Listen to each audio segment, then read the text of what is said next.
کریمہ نمبر 3 کا ایک حصہ ہے الیوم یئس الذین کفروا۔ وہیں سے پڑھیں گے، پھر جہاں سے وہیں سے پڑھیں گے۔ الحمدللہ عدد خلقہ ورضا نفسہ وزنۃ عرشہ ومداد کلماتہ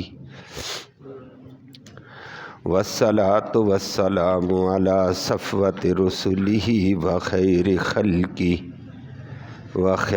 خلقہ محمد وآلہ وصحبہ۔ اما بعد فاعوذ باللہ من الشیطان الرجیم۔ بسم اللہ الرحمن الرحیم۔ الیوم یئس الذین کفروا من دینکم فلا تخشوہم واخشونی۔ الیوم اکملت لکم دینکم واتممت علیکم نعمتی ورضیت لکم الاسلام دینا۔ فمن اضطر فی مخمصۃ غیر متجانف لإثم فإن اللہ غفور رحیم۔ صدق اللہ العلی العظیم وبلغنا رسولہ النبی الامی الکریم۔ قابل تکریم معزز سامعین کرام، آیت کریمہ میں 2-3 دن اس سے پہلے کے حصے میں آپ نے درس سماعت کیا تھا کہ اللہ نے حرام چیزوں کا ذکر کیا اور فرمایا کہ یہ چیزیں حرام ہیں، برکت سمجھ کر بھی کھانی جائز نہیں ہے، خوردہ سمجھ کر بھی کھانی جائز نہیں ہے، کسی اعتبار سے بھی یہ جائز نہیں ہے۔ وہ آپ نے 11 قسم کی چیزوں کو سماعت کیا تھا اور آخر میں فرما دیا ذالکم فسق، یہ بہت برا گناہ ہے، ان کے قریب نہ جانا۔ آج کے یہ اگلی آیت کریمہ کا جو اگلا حصہ ہے، یہ پہلا جملہ فتح مکہ کے بعد نازل ہوا تھا اور جو دوسرا جملہ ہے یہ حجۃ الوداع کے موقع پر نازل ہوا ہے۔ تو حرمات کا ذکر کر کے اس کے ساتھ اس کو جوڑا ہے اور اللہ نے اعلان کر کے نبی کریم صلی اللہ علیہ وسلم اور صحابہ کرام کو بتایا، نبی آج جس دن آیت نازل ہو گئی تھی، کافر تمہارے دین کے حوالے سے مایوس ہو چکے ہیں۔ ابھی تک ایڑی چوٹی کا زور لگاتے تھے کہ دین کو مٹا دیں مٹا دیں مٹا دیں، نہ مٹا سکے۔ اب دین غالب ہوتے ہوتے ہوتے مکمل غالب ہو گیا، کافر مایوس ہو چکے ہیں۔ کھل کر حقانیت کو بیان کرو، اب ڈرنا کسی سے نہیں ہے، صرف ایک ذات اللہ سے ڈرو۔ نبی نے تو ایسے ہی کرنا تھا، نبی کے ذریعے سے ہمیں بتایا ہے کہ دین کو کھول کر بیان کرنا ہے، حقیقت ڈرنے والی ذات اللہ کی، کسی سے نہ ڈرو۔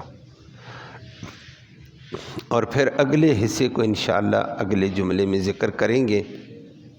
وہ عرفہ کے میدان میں 10 ذی الحجہ کو وہ جملہ اعلان کر کے اللہ نے فرمایا آج دین مکمل ہو گیا ہے، میں نے اپنی نعمتوں کا اتمام کر دیا، تام کر دی، احسان تام کر دیے، اور تمہارے لیے پسندیدہ دین اسلام میں نے منتخب کیا ہے۔ اللہ ہمیں اس پر عمل کی توفیق نصیب فرمائے۔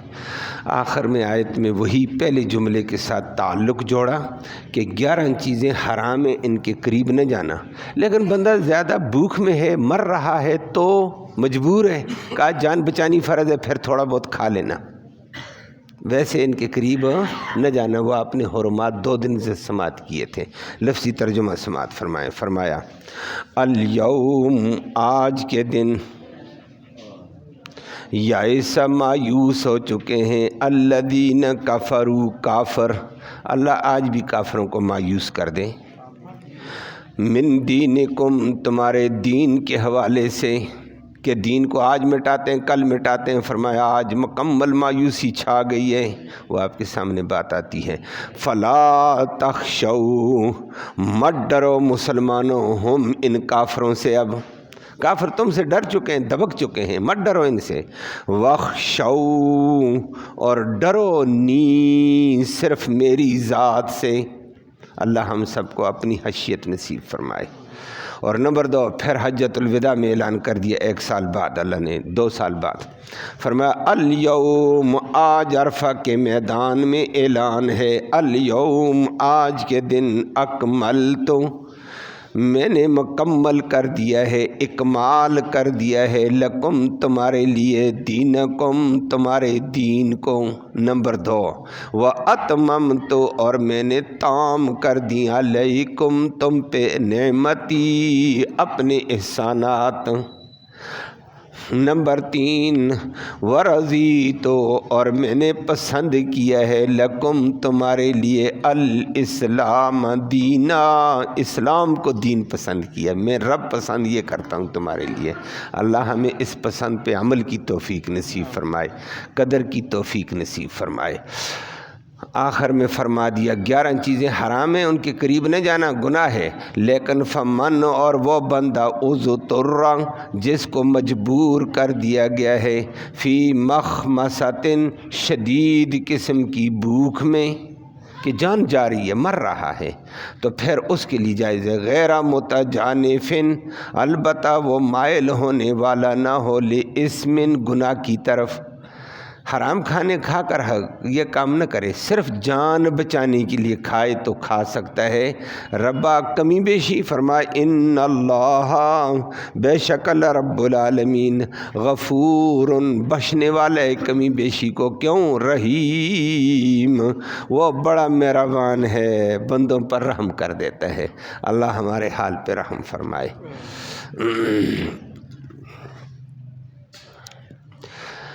دو آیت کے 2 حصے آپ نے سماعت کیے، 2 جملے ہیں، اور دونوں مختلف موقعوں پر نازل ہوئے ہیں، اور اسلام کا عجیب قسم کا نقشہ دونوں میں آیا ہے۔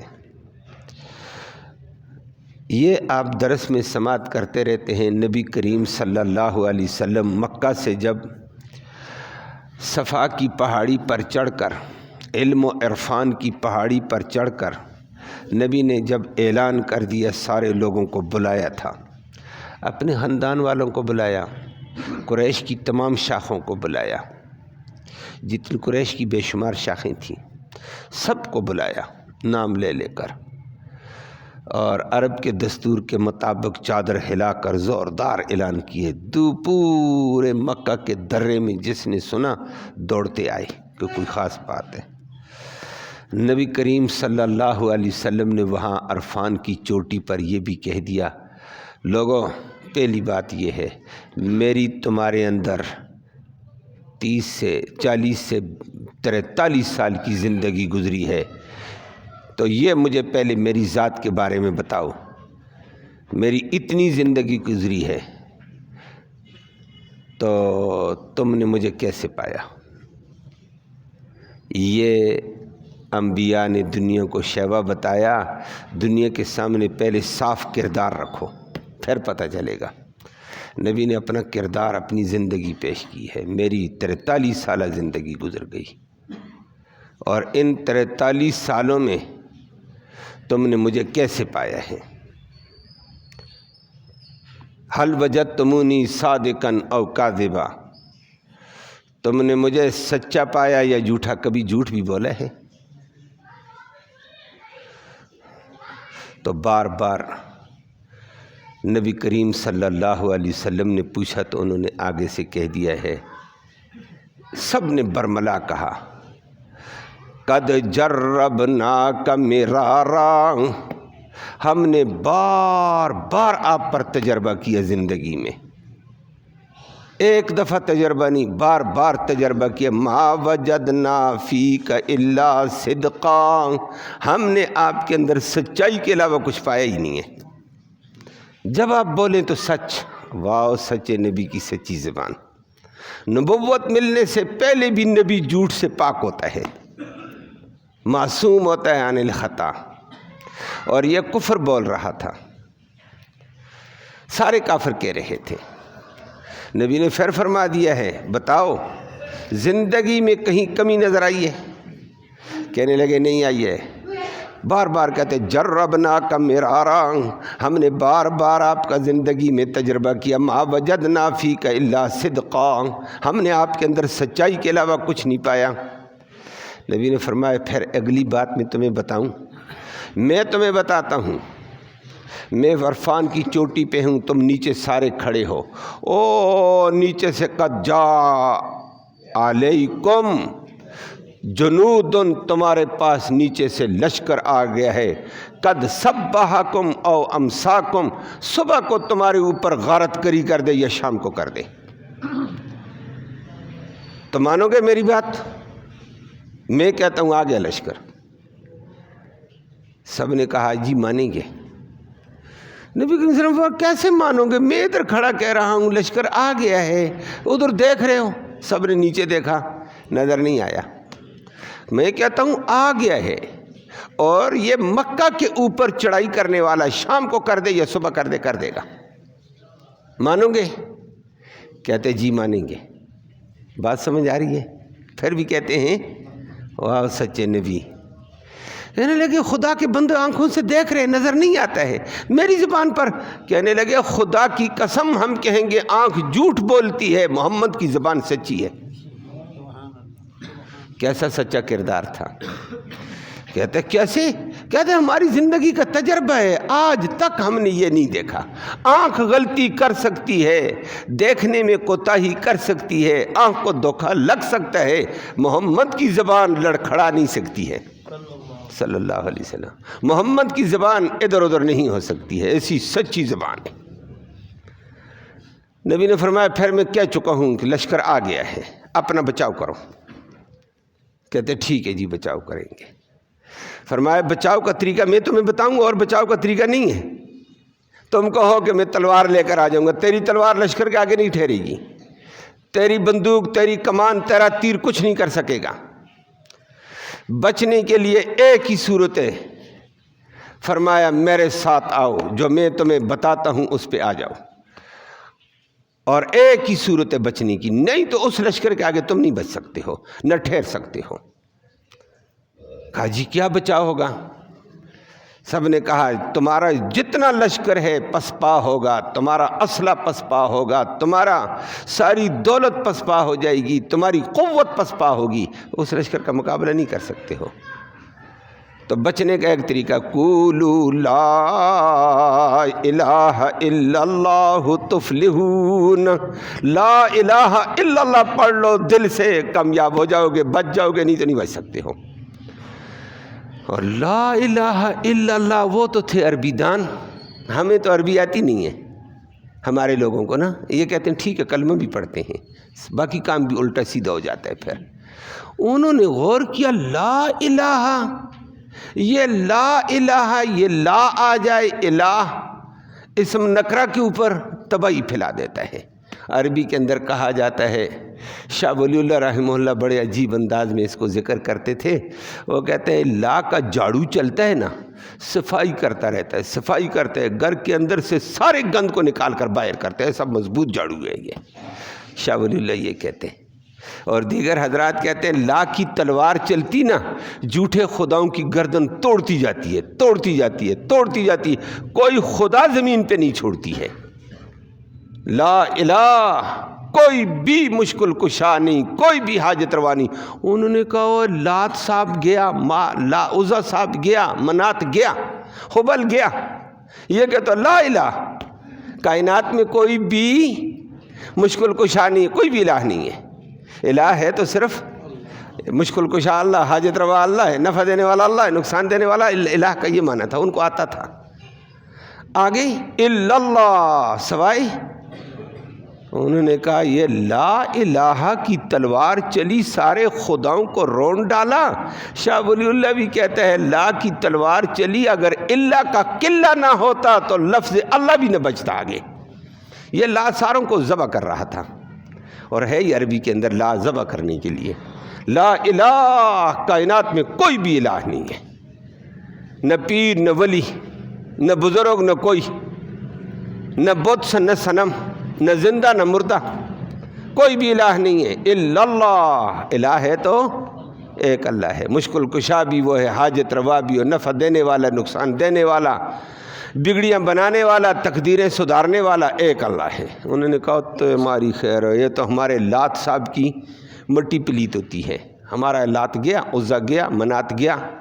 باقی سوچ میں پڑے، سب سے پہلے مخالفت کر کے برملا بولنے والا نبی کا چچا تھا ابو لہب، اور اس نے پتھر اٹھائی نبی کی طرف مارنے لگا، اور دونوں ہاتھوں سے کہا تبا لک یا محمد الہذا جماعتنا، محمد معاذ اللہ تو تباہ ہو جائے، اس کام کے لیے ہمیں جمع کیا، لات صاحب کو مارنے کے لیے، تو نے عزا کی مٹی پلید کر دی ہے، منات تباہ ہو گیا ہے، حبل تباہ ہو گیا ہے، یہ تو گئے ہمارے مشکل کشا۔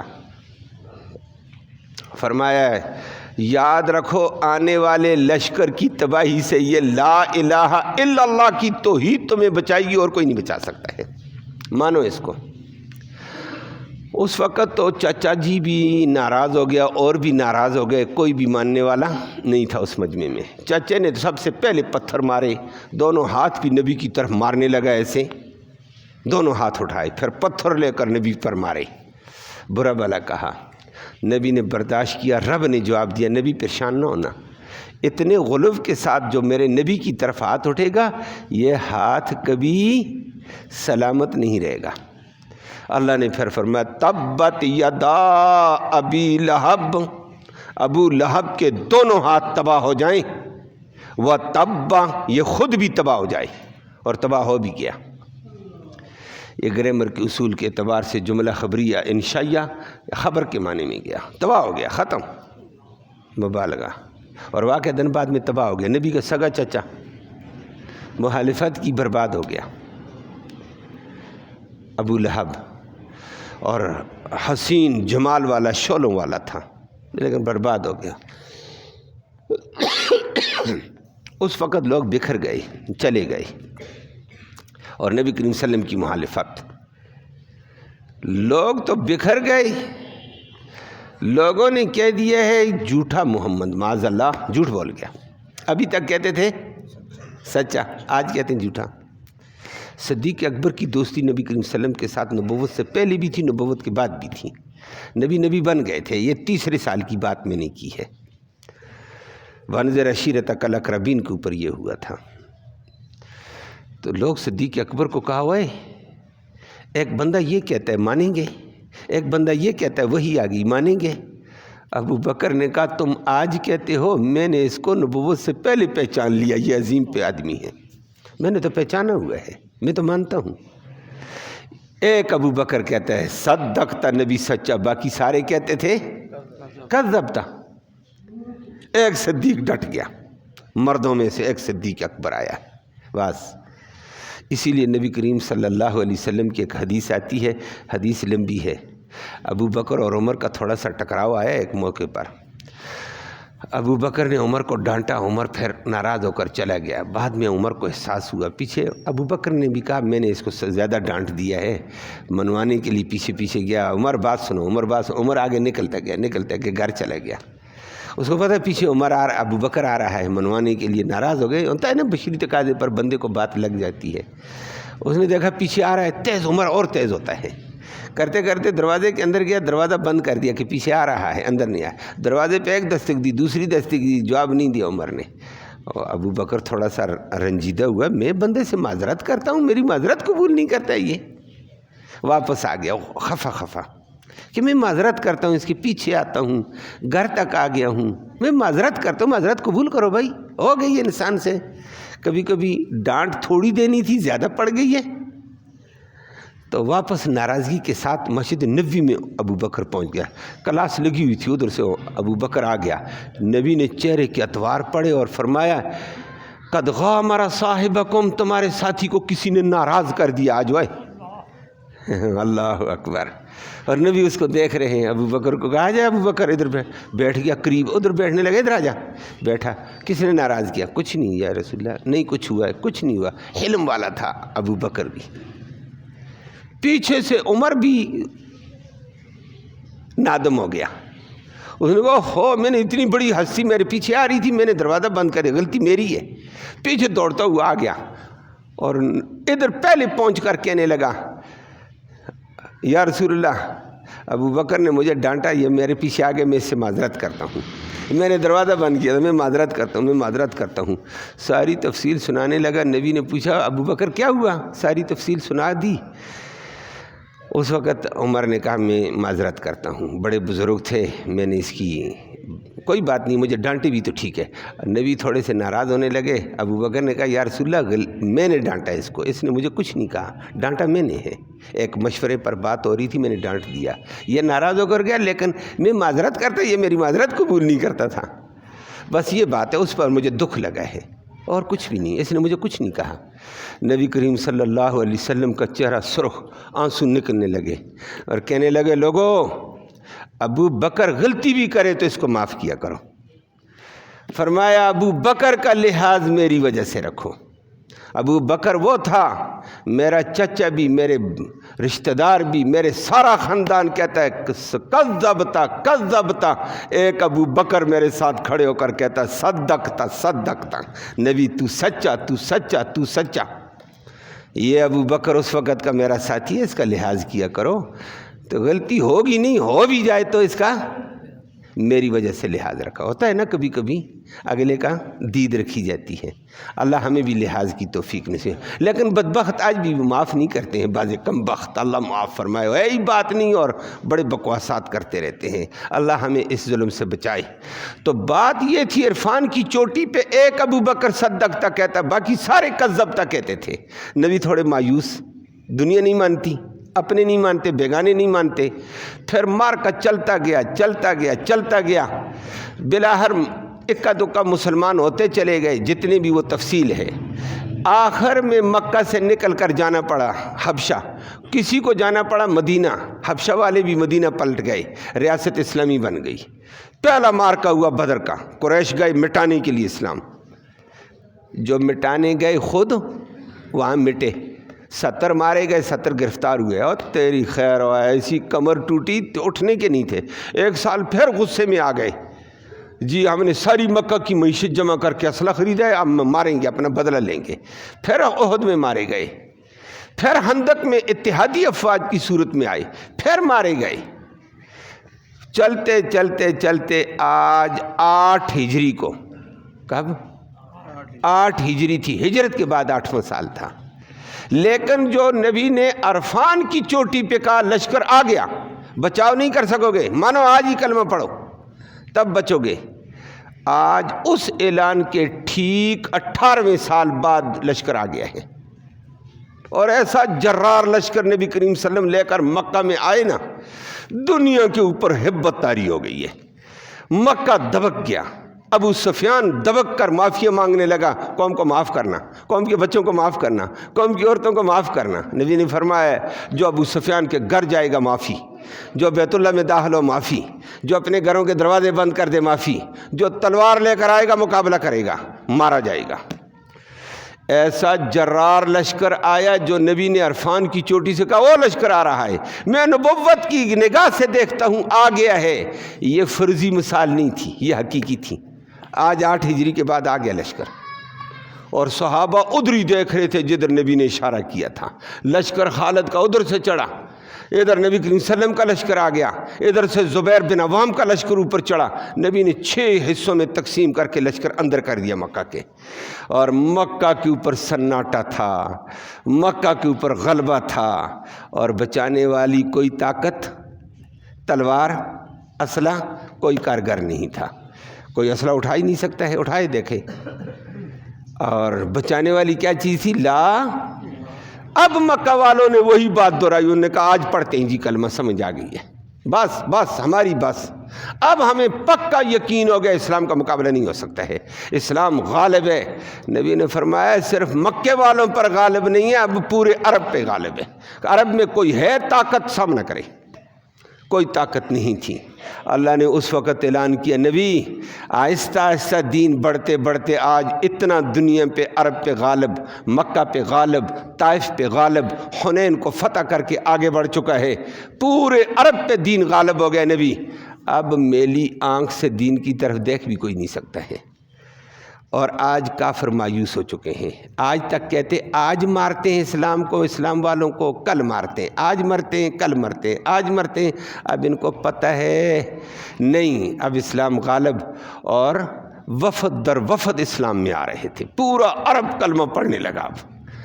اور عام الوفود کا سال تھا، عام وفد آئے، صبح شام وفدی نبی کے پاس مسلمان ہونے والے، کوئی پناہ مانگنے والے، کوئی اسلام پر قبول کرنے والے۔ اللہ نے اس وقت ذکر کر کے فرمایا نبی جب آپ اکیلے تھے عرفان کی چوٹی پر تو صرف میری توحید اور میرا ڈر تھا، آج تم غالب آ گئے ہو، اسلامی قوت ہو گئی ہے، اسلامی ریاست مضبوط ہوگی، عرب پورے میں دین آ گیا ہے۔ الیوم یئس الذین کفروا، آج کافر مایوس ہو چکے ہیں، من دینکم، تمہارے دین کے مٹانے سے، کہ دین نہیں مٹ سکتا ہے، محمد غالب، عرب پہ غالب، مکہ پہ غالب، ساری دنیا پہ غالب۔ فرمایا آج کافر مغلوب ہو گئے ہیں، ختم، مایوس، آئندہ یہ آگے نہیں بڑھا۔ عرب والے اس وقت مغلوب ہو گئے تھے، مایوس ہو گئے تھے۔ بعد میں پھر عمر بن خطاب کے دور میں عجم بھی مغلوب ہونے لگا، کیسر و کسرا زیر و زبر ہوئے۔ عمر پھر اس آیت کو پڑھتا تھا کہ میرے نبی کے اوپر تو فتح مکہ کے اوپر آیت نے اعلان کیا الیوم یئس الذین کفروا، سے مراد عرب کے کافر تھے، لیکن آج میں عمر بن خطاب کہتا ہوں دنیا کا کافر مایوس ہو چکا ہے، اب ہمارا سامنا نہیں کر سکتا ہے تو سامنے آئی۔ سپر پاور صفر پاور میں بدل رہی تھی عمر بن خطاب کے سامنے۔ فرمایا مسلمانوں کو، عمر بھی کہتا تھا، فرمایا دیکھو مسلمانوں، اللہ کیا کہتا ہے، فلا تخشوہم، کافروں سے نہ ڈرنا، ان کے اسلحے سے نہ ڈرنا، ان کی فوج سے نہ ڈرنا، ان کی طاقت سے نہ ڈرنا، ان کی سپر پاور سے نہ ڈرنا، ڈرنا کیسے، وخشونی، صرف مجھ سے ڈرو بس۔ عمر بن خطاب جب لشکر بھیجا کرتا تھا نا، 300 کا دستہ، 400 کا دستہ، یہ لشکر بھیجتا، کر ٹکرا کس سے رہی، سپر طاقت کیسر و کسرا سے۔ کسرا کی 7 لاکھ فوج تھی اور مختلف ریاستیں تھیں اس کی، اور کسرا 7 لاکھ سے بھی زیادہ، کیسر کی 7 لاکھ تھی، 7 لاکھ جن لوگوں کی فوج ہے، اور مقابلے میں جانے والے مجاہد 300 400۔ اور مجاہدوں کو کہا مجاہدو لاکھوں سے نہ ڈرنا، ڈرنا کس سے، فرمایا اللہ نے پہلے کہا تم اللہ سے ڈرو گے، اللہ تمہاری ہیبت ان کے اوپر طاری کرے گا، اور تم اسلحے سے ڈر جاؤ گے پھر رعب ختم ہو جائے گا۔ ایمان پکا رکھو، نہ اسلحے سے ڈرو، نہ فوج سے ڈرو، نہ سپر طاقت سے ڈرو، آگے بڑھو، اللہ کی طرف سے تمہاری مدد آئے گی۔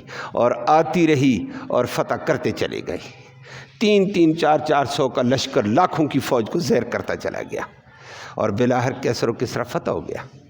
اللہ نے فرمایا کافر مایوس ہے، صرف تم ایمان اللہ پہ رکھو، ڈر خوف اللہ کا رکھو۔ آج بھی اللہ مسلمان کو یہ سعادت نصیب فرما دے۔ مسلمان کے دل میں کفر کا خوف ہے، سارا آپ دیکھ رہے ہیں، جب بات کی جائے تو کہتے ہیں مولوی پاگل ہیں، مانو سپر، ہم بھی، ہمارا مسلمان کہتا ہے، اور ہمیں بھی پتہ اللہ کی بڑی طاقت ہے، اوپر اللہ ہے، نیچے مانو امریکہ ہے، نیچے مانو اقوام متحدہ ہے، نیچے مانو IMF کے آگے ہم پھنسے ہوئے ہیں، ہمیں وہ غلام بنا رہی ہے، ہمیں ان کی بات ماننے دو۔ اللہ کے بندو تم آج ہی ڈرنے لگ گئے تو وہ اور غلام بنانے چلے جائیں گے، وہ بناتے جا رہے ہیں، اب ہم تباہی میں ہیں، وہ تو ہماری آزادی سے کھیلنا چاہتے ہیں۔ اللہ ہمیں معاف فرمائے اور اللہ ہمیں ان کے شر سے بچائے، لیکن مسلمان کا وہ ایمان نہیں ہوتا تو حالات اچھے ہوتے، اور جہاں ہے حالات اچھے ہیں اور زبردست اچھے ہیں۔ افغانستان کے طالبان تھے، B-52 طیارے اپنا زور لگا رہے تھے. B-52 طیارہ جب آتا تھا امریکہ کہتا تھا 2-2 فٹ کے اوپر بمباری کرتا ہوا جائے گا, نیچے بچے گا کون؟ واہ ربا, B-52 تیاری تباہی کر کے چلے گئے, بچنے والے نیچے ملا اذان دے رہا تھا, بچانے والا کون؟ اور وہ بھاگ کر گیا. مولوی اب بھی وہاں اپنا کام کر رہا ہے, اللہ ان کو غالب کیا. اور آج بھی ایسی ہی ہے دنیا کے اندر. ظلم کی تو انہوں نے انتہا کر دی ہے کہ بمباری کے ذریعے سے بچے مارو, عورتیں مارو, آبادی پر بم گراؤ, لیکن زمینی حملوں میں دو بدو مجاہدین کے ابھی تک نہیں آ سکے, کامیاب نہیں ہوئے. الحمدللہ 2 مہینے کی جنگ ہے, ابھی تک نیچے کی جنگ نہیں جیت سکے ہیں. نیچے جب پلاننگ کر کے آتے, بڑا سا بڑا غرور میں آتا, مارا جاتا ہے, پکڑا جاتا ہے اور یرغمال بنا دیا جاتا ہے. نیچے مجاہدین کے ساتھ اللہ کی غیبی مدد, اور مجاہد ڈرتا کس سے؟ صرف اللہ سے. اللہ اکبر. وہ ایک بچی کی ویڈیو دیکھی تھی, بڑی عجیب دکھی, نے دکھائی, میرے پاس یہ ہوتا نہیں, ایک آدمی نے دکھا دی ہے. اللہ اکبر. پتہ چلتا ہے ایمان ہے دنیا میں. ہم ایسے رسوا ہو رہے ہیں. قرآن کے اوپر ایمان ایمان ایمان ہمارا کمزور ہے, ہمارے مسلمانوں کا. ایک دکا ہے, اللہ نے رحمت کی ہوئی الحمدللہ. لیکن وہ بچہ جو بمباری ہوئی نا, ساری آبادی ملیا میٹ ہے, اس کا گھر بھی ملیا میٹ ہے, اس کے والدین بھی ملیا میٹ ہیں. پتہ نہیں کہاں والد مرا, جہاد میں مرا, جہاں بھی گھر ملیا میٹ, بنجر جگہ میں بیٹھا ہوا ہے. اور بیٹھا ہوا پڑھ کیا رہا ہے؟ اپنے جھوم کر اللہ کے قرآن کو پڑھتا ہوا اللہ کی طرف اشارے کر رہا ہے. ایک بچہ بھی 12 سال کا, اور قرآن پڑھتا ہے, کہنے لگا وَلَنَبْلُوَنَّكُمْ بِشَيْءٍ مِّنَ الْخَوْفِ وَالْجُوعِ وَنَقْصٍ مِّنَ الْأَمْوَالِ وَالْأَنفُسِ وَالثَّمَرَاتِ. اللہ کہتا ہے میں امتحان لوں گا تمہاری جان کا, مال کا, نفع کا, نقصان کا, پھل کا. وَبَشِّرِ الصَّابِرِينَ الذین اذا اصابتہم مصیبۃ قالوا انا للہ و انا الیہ راجعون. اس آیت کو پڑھتا ہے, جھومتا ہے اور روتا ہے, اور کہتا ہے آگے لا اسیء علی ہؤلاء, مجھے ان کے اوپر کوئی غم نہیں ہے کہ یہ کتنے فوت ہو گئے, کتنے پریشان, کتنے دب گئے ہیں, کتنے مر گئے, مجھے کوئی غم نہیں ہے. میرا اللہ ہے تو وہ میرے لیے آج بھی کافی ہے. کمال کا درس دے رہا ہے قرآن پڑھتے ہوئے, اور کہتا ہے ان پر مجھے کوئی دکھ نہیں. اب یہ آدمی دل میں سوچے نا, سارا خاندان اجڑا ہو, اس کو بتاؤ اس کا دماغ کہاں ہوگا. لیکن ایمان کے بل بوتے پر کام کرنے والے وہ مجاہد آج بھی ڈٹے ہوئے ہیں. 12 سال کے بچے نے ہلا کے رکھا ہے قوم کو, اور مجاہد جب اس کو دیکھتے ہیں کہتے ہیں ٹھیک ہے بچے, تو بھی اب مجاہد ہے, ہم بھی مجاہد ہیں. اللہ کی طرف سے مدد آئے گی, اور آ بھی رہی ہے. صرف بندہ کیا ہو مضبوط, ڈرے کس سے؟ اللہ سے, بندوں سے نہیں. اللہ ہم سب کو اپنا ڈر, اپنا خوف نصیب فرمائے. اللہم صلی وسلم دائما ابدا اللہم صلی وسلم دائما ابدا علی حبیبک خیر الخلق کلہم. یا اللہ تو رحمت کے فیصلے فرما, کرم کا معاملہ فرما. یا اللہ قرآن کی سمجھ نصیب فرما, اس کو پڑھنا نصیب فرما, اس قرآن کے تقاضے پورے کرنے کی توفیق نصیب فرما. اس قرآن کی برکت سے یا اللہ ہم سب کے مسائل آسان فرما. یا اللہ اس قرآن کی برکت سے سب کی پریشانیاں دور فرما. اس قرآن کی برکت سے سب کی حفاظت کے فیصلے فرما. جان مال کی, عزت آبرو کی حفاظت فرما. یا اللہ اس قرآن کو صحیح پڑھنے کی, صحیح سمجھنے کی, اس کے تقاضوں کو پورا کرنے کی, اس کے ادب بجا لانے کی توفیق نصیب فرما. یا اللہ اس قرآن کی برکت کے طفیل بیماروں کو شفا نصیب فرما. ایک صاحب نے اپنی پریشانی کا ذکر کیا, دعا فرما اللہ اس کی پریشانی دور فرما. اور ایک نوجوان بچہ بیچارہ شدید بیمار ہے, ان کا والد بھی بیمار ہے, پریشانی کا ذکر کرتے, دعا فرما اللہ ان کو صحت عطا فرمائے. اللہ اور بیماروں کو بھی صحت عطا فرما. اسپتالوں میں تڑپ رہے گھروں میں یا اللہ سب کو شفا نصیب فرما. جسمانی روحانی بیماروں کو شفا نصیب فرما. یا اللہ تو رحمت کا معاملہ سب سے فرما. فلسطین کے مجاہدین کو غلبہ اور قوت عطا فرما. یا اللہ جیسے مجاہدین غالب جا رہے ہیں ان کو مزید غلبہ عطا فرما. یا اللہ ظالم جو بمباریاں کر رہے ہیں ان کی طاقت کو پامال فرما دے، ان کے غرور کو خاک میں ملا دے، ان کے جہازوں کو یا اللہ ملیا میٹ کر کے رکھ دے۔ یا اللہ مسلمان کو غلبہ عطا فرما۔ مجاہدین فلسطین بیت المقدس کی آزادی کی جنگ میں ہیں، ایمان کی حفاظت کی جنگ میں ہیں، یا اللہ ان کو مزید غلبہ اور قوت عطا فرما۔ یا اللہ ان کی حفاظت کے فیصلے فرما۔ یا اللہ ان کے مقابلے والی صہیونی طاقتوں کو ذلیل فرما۔ اللہم ربنا تقبل منا انک انت السمیع العلیم وتب علینا انک انت التواب الرحیم برحمتک یا ارحم الراحمین۔